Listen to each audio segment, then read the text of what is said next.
최근 글로벌 사회를 맞아서 전 세계 각국에 퍼져 있는 한국인들의 목소리가 크게 들려오고 있습니다. 그런데 한 가지 주목할 점은 이제 한인들이 세계 각국에서 주요한 포지션에 자리하게 되면서 지금까지 한국이 경험하지 못한 일들이 다양하게 발생하고 있습니다. 오랜 기간 동안 한국은 강대국들 사이에서 제대로 된 목소리를 내지 못한 면도 있었는데, 이렇게 한국인들 혹은 한국인이 진출한 분야에서 외교적으로 힘을 실어주는 것은 주목할 만한데요. 그들은 하나같이 고국 대한민국을 기억하고 끝까지 한국이 잘 되도록 능력을 발휘하고 있었습니다. 반면 한국은 이렇게 자신의 고국을 끝까지 기억하고 오히려 타국에서 한국의 국익을 대변하려 합니다만, 이러한 한국의 모습과는 상반되게 일본에서는 청천벽력과 같은 일들이 일어나고 있다고 합니다. 게다가 한일 간 외교 간의 갈등이 심화되는 와중에 한일 양국 출신 사람들의 모습이 상반되고 있어 큰 관심을 끌고 있습니다. 현재 세계적으로 어떠한 일이 지속적으로 발생하는지 살펴보도록 하겠습니다. 먼저 한국은 세계적인 유력 정치인들의 아내분들이 한국인으로 매우 큰 영향을 끼쳐주고 있습니다. 독일의 경우에 슈레더 전 독일 총리의 부인은 김소연 씨로 잘 알려져 있습니다. 슈레더 총리의 경우 현직이 아니지만 독일 정치계에 끼치는 영향력은 절대 작다고 할 수 없는데요. 그는 김소연 씨와 결혼할 당시 한반도를 둘러싼 육자 회담 등 직접적인 외교 활동에 관여하는 것은 안 될 일이지만, 한반도 상황과 관련해 제게 역할이 있거나 도움이 될 일이 있으면 언제든지 도울 것입니다 라면서 한반도 평화에 기여하겠다고 밝힌 바 있습니다. 독일 역시 분단국이었기 때문에 한국의 상황에 최대한 긍정적인 영향을 끼치겠다고 밝힌 것입니다. 슈레더 전 총리는 푸틴 러시아 대통령 등 러시아 주요 인사들과 깊은 친분이 있는 만큼 한반도를 둘러싼 주변국 외교에서 도움이 될 수도 있다는 관측도 있습니다. 최근 독일 베를린 마테구에 소녀상 철거 명령이 내리자 이를 슈레더 총리가 직접 공개 서한을 작성해 독일 마테구청장에 보내면서 소녀상 철거 명령 철회를 요청하는 등 적지 않은 영향력을 발휘하기도 했습니다. 일본은 당시 독일과 일본의 오랜 경제적 외교적 관계를 바탕으로 소녀상 철거에 거의 성공하는 듯 했지만, 이러한 슈레더 총리의 노력과 현지 한인사회 및 독일 시민들의 합세로 결국 좌절을 경험한 것입니다.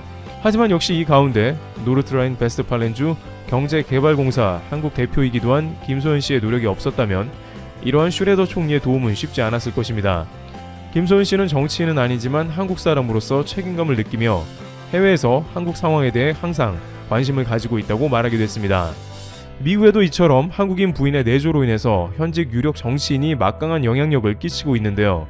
그는 심지어 바이든 대통령으로 행정부가 바뀌자 대놓고 바이든 대통령에게 한국과 미국의 관계를 최우선으로 생각해달라고 요청할 것이라고 말했습니다. 바로 레리 호건 미국 메릴랜드 주지사의 인터뷰였는데요. 전남 나주 태생의 김유미 씨를 아내로 두고 한국 사위로 친근감 있게 불리우기도 했습니다. 지난 28일 연합뉴스와 인터뷰에 따르면 그는 한미 간 우정은 양국의 미래에 중대한 영향력을 미칠 것이라며 조 바이든 미국 대통령에게 한미 관계를 다른 무엇보다 최우선 순위에 둘 것을 강력히 권유하고자 한다고 밝혔습니다. 그러면서 한국에서 어떤 일이 일어나는지 항상 관심 있게 지켜보고 있다며 한미 간 우정에 다리 역할을 하겠다는 의사도 표했습니다. 그는 2016년 1월 13일에는 주 정부 차원에서 미주 한인의 날을 제정 선포하기도 했습니다. 또한 작년 4월 진단키트 50만 개를 한국에서 수입하여 배포하기도 했습니다. 그는 이 선택은 우리 주의 코로나19 장기 대응 전략에 중추가 됐다며 공수 당시 미국의 어떤 주도 그만큼 많은 키트를 확보해 검사할 수 있는 능력을 갖추지 못한 상태였다고 말했습니다. 이어 현재까지 700만 건 이상의 코로나19 검사를 진행해왔고 전체 미국에서 가장 낮은 양성 판정률을 기록한 지역 중 하나에 올랐다며, 만약 한국에 진단키트가 없었다면 우린 현재보다 훨씬 악화된 상태에 놓여 있었을 것이라고 자평했습니다. 그는 당시 진단키트를 주 단위 방위군을 동원해서 이동 내내 호위했으며 기밀 장소에 역시 주 방위군과 경찰을 동원해서 금괴를 지키게 조치하기도 했습니다. 이와 같은 조치는 당시 미 연방정부에서 해당 진단키트를 압수할 가능성도 제기되어 극단적인 조치가 나온 것입니다. 또한 도널드 트럼프 대통령이 주최한 만찬에서 한국은 끔찍하다는 멘트를 여과 없이 자신 부인 앞에서 하자 이에 격분하며 트럼프 대통령은 코로나를 지키지도 않고 밤낮 트윗만 한다며 공개적인 비판을 가하기도 했습니다. 또한 그는 진단키트를 받은 한국을 향해서 미국의 백신이 나오면 최대한 적극 지원해서 보답하겠다고도 밝히며 한국에 대한 관심을 최우선으로 두기도 했습니다. 한편 한국계 미국 국회의원들도 대활약 중인데요. 바이든 행정부가 시작되며 당선된 4명의 한국계 영김, 미셸 박스틸, 앤디 김, 메릴린 스트링랜드 의원 등도 앞으로 한미 관계에 적지 않은 영향력을 끼칠 것입니다. 이 의원들은 최근 램지어 교수의 소녀상 문제에 대해서 규탄 성명을 내고 오히려 일본을 곤란하게 했으며 한복을 입고 국회의원 임명식에 참여하는 등 미국 내에서 한국의 위상을 높이고 한국과의 외교나 미국 내 한인들의 권익을 위해 힘쓸 것으로 보입니다. 이런 것이 중요한 것은 최근 1년 내에 한국인들을 비롯 아시안들이 불합리한 일을 겪고 있기 때문입니다. 특히 미국에서 중국을 코로나 원인으로 생각하면서 그간 쌓여온 아시안들에 대한 각종 불만이 급증하여 덩달아 한국인들도 피해를 입고 있는 것으로 확인됩니다. 이럴 때 미국의 유력 정치인들이 적극적으로 한국인에 대한 권익을 보호하는데 더욱 힘을 실어줄 것으로 보입니다. 한편 한국은 이렇게 훈훈한 소식이 들려오는 반면에 일본에서는 이러한 한국 정치인들 및 한국을 동조하는 시민사회 등으로 인해서 큰 어려움을 겪는 데다가 반대로 자국 출신의 사람들은 오히려 일본이 아니라 한국을 두둔하는 정반대의 장면도 보게 되는데요. 마이크 혼다 전 미국 연방 하원 의원은 위안부 지킴이로 잘 알려져 있고 한국을 옹호하면서 일본 정부를 비판합니다.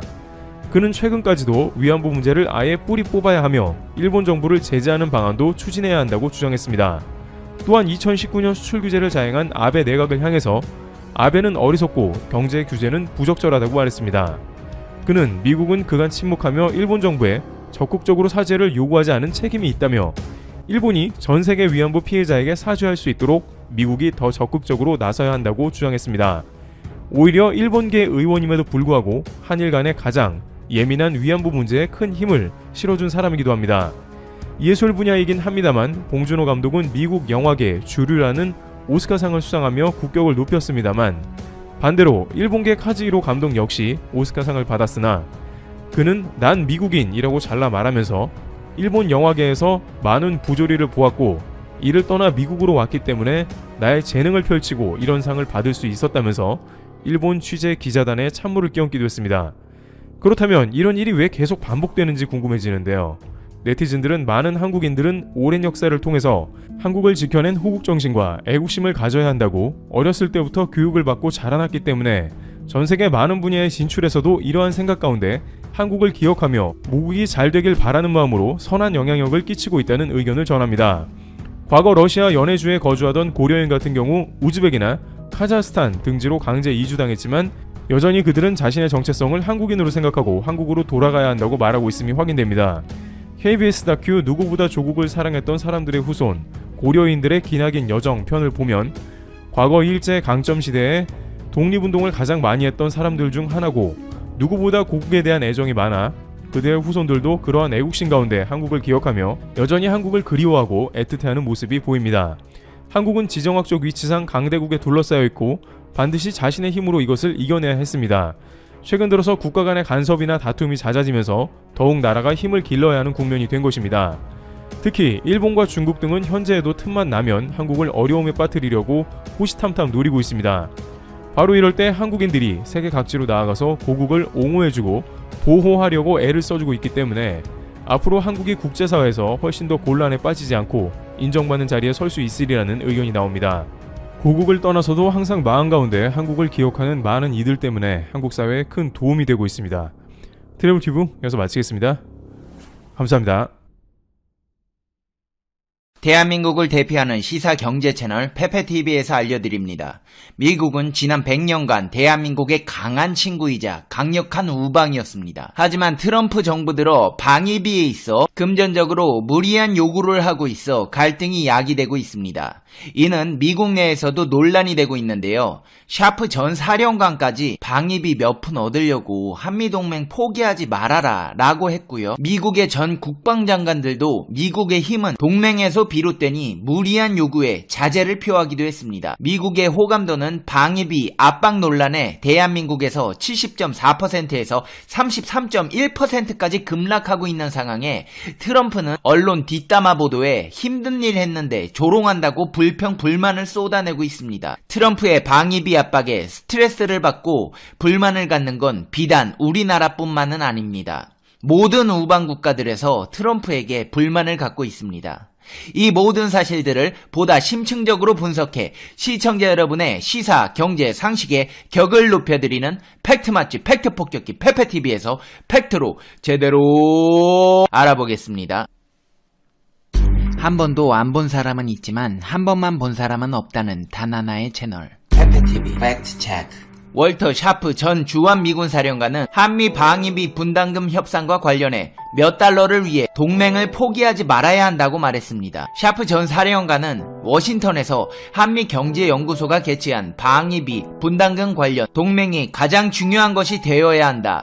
동맹의 가치가 전체 논의에 포함되어야 한다며 이같이 밝혔습니다. 한국은 GDP 대비 방위비 지출이 가장 높은 국가라며 이 비율이 2.7%에서 2.8%에 달한다고 언급한 뒤 우리의 어느 동맹보다 더 높은 수준이라고 덧붙였습니다. 그러면서 2배, 3배, 4배, 5배 등 증액이 생긴다면 그 돈은 한국 정부 어딘가에서 나오는 것임을 고려해야 한다며 나는 그 돈이 국방비에서 나올 것이라고 생각한다고 했습니다. 또 그 돈은 한국이 자주 국방에 얼마나 지출하고 해외 무기 구매에서 우리 물건을 사는데 얼마나 쓸지와 직접 관련이 있다며 이러한 부분 또한 저울질 되어야 한다고 했습니다. 한국의 방위비 분담금 인상은 결국 미국산 무기 감소로 이어질 수 있다는 뜻으로 해석이 됩니다. 다른 미국 전문가들은 도널드 트럼프 미국 대통령이 주장하는 대로 현재의 5배에 달하는 50억 달러 요구는 지나치다는 입장을 보이고 있습니다.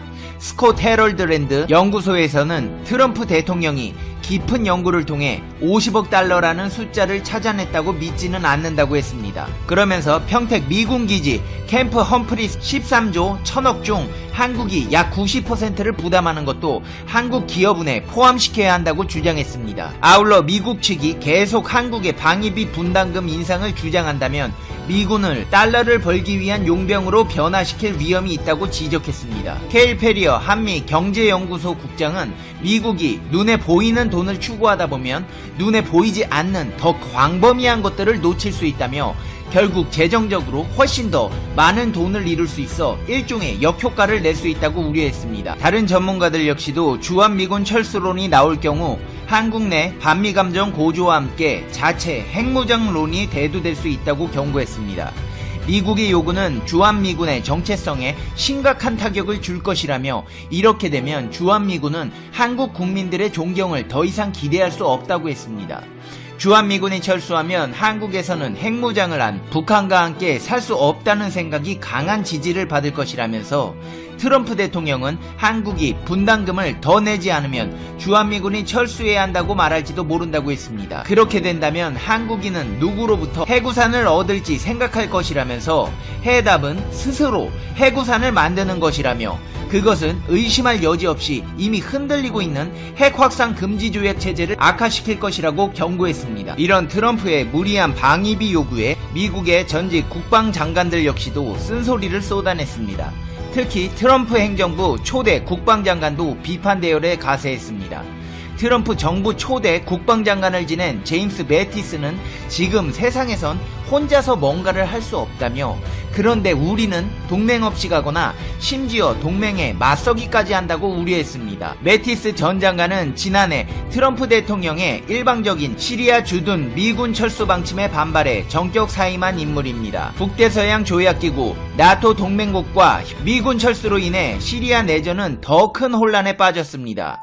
미군이 빠진 힘의 공백을 러시아가 개입해 차지하는 상황까지 초래했습니다. 매티스는 앞서 콜사인 카오스란 저서에서도 동맹이 있는 나라는 번창하고 없는 나라는 죽는다고 지적한 바 있습니다. 버락 오바마 전 행정부에서 국방장관을 지낸 리온 파네타도 미국의 힘은 동맹국 및 그들과 함께 일하는 역량에서 비롯된다고 강조했습니다. 그러면서 한국에 2만 5천여 명의 미군이 주둔하고 있음을 언급하며 대통령은 사람들이 제값을 확실히 지불하도록 하는데 관심을 가진 것으로 알려졌지만 동시에 그 임무의 중요성에 대해서도 관심을 표명해야 한다고 지적했습니다. 한마디로 트럼프 대통령이 한국에 과도한 방위비 분담을 요구하는 것을 겨냥해 미군 주둔 비용보다 주한미군의 역할에 더 신경 써야 한다는 의미로 해석이 되고 있습니다. 이렇게 트럼프가 무리한 요구를 하다 보니 북미 비핵화 협상이 장기간 교착되고 남북관계도 나빠진 영향으로 우리 국민의 미국에 대한 인식이 악화된 것으로 나타났습니다. 미국에 대한 호감도는 과거에 비해 절반 이하로 떨어졌습니다. 최근 미국이 방위비 분담금을 올해 5배 이상으로 증액하라고 요구한 것과 한일 지소미아 파동 때 일본보다 한국을 더 압박한 일 때문에 대미 여론이 크게 악화된 것으로 분석됩니다. 과거 미국에 호감을 가졌다는 응답자는 70.4%에 달했으나 현재는 3.3%만 미국에 호감을 갖고 있다고 전했습니다. 미국에 대해 호감을 갖고 있었으나 현재는 비호감이라는 응답자도 43.2%에 달했습니다. 절반 정도가 미국에 대한 호감을 잃어버렸다는 의미입니다.